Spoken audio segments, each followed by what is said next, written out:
আমি যখন নামাজে দাঁড়াই, শয়তান ডিস্টার্ব করে, হাজার কিছু মনে এনে দেয়, হাজার ভাবনায় আমার মন চলে যায়, কিন্তু আমি তারপরও রবের সন্তুষ্টির জন্য আমি নামাজে দাঁড়িয়ে থাকি।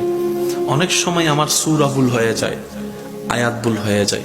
অনেক সময় তো এমনও হয় 2 রাকাত পড়ছি কিনা 3 রাকাত পড়ছি, এই টেনশনের মধ্যেও চলে যায়। অনেক সময় এমনও হয় নামাজ পড়া অবস্থায় ওযু কি আছে না নাই, ভেঙে গিয়েছে মনে হয়, এই টেনশনও পড়ে যায়। কত রকমের ডিস্টার্ব হয়, কিন্তু প্রত্যেকটা ডিস্টার্ব আমার ভালো লাগে, প্রত্যেকটা জ্বালা আমার ভালো লাগে, প্রত্যেকটা বাঁধা আমার ভালো লাগে। সে জিজ্ঞেস করছে, কেন তোর এত বাঁধা ভালো লাগে? বুঝলাম না। বলে যে প্রেমের মধ্যে বাঁধা নাই সে প্রেম কখনো জমে না, যে প্রেমের মধ্যে কখনো বাঁধা হয় না সে প্রেমের মধ্যে আকর্ষণ বাড়ে না।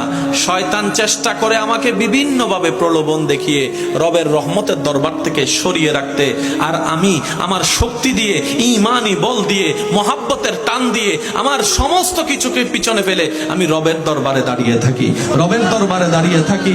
আমাকে শয়তান এমনও পর্যন্ত বলে, এত কিছু চিন্তা করলে এমন ইবাদত কি রব কবুল করবে? কখনোই করবে না। এমন টেনশনে ঢুকাই দিয়েছে। তারপরে আমি রুকু করা ছাড়ি নাই, সিজদা দেওয়া ছাড়ি নাই, ওযু করা ছাড়ি নাই, নামাজে দাঁড়ানো ছাড়ি নাই। ভাইরে ভাই শুন, রবের দরবারে দাঁড়িয়ে অন্তর, ব্রেইনে, মনে, শরীরে এমন শান্তি আমি অনুভব করি যেটা পৃথিবীর কোনো কাজে এই শান্তি নাই, যেটা রবের দরবারে নামাজের মধ্যে শান্তি পাওয়া যায়। সুবহান।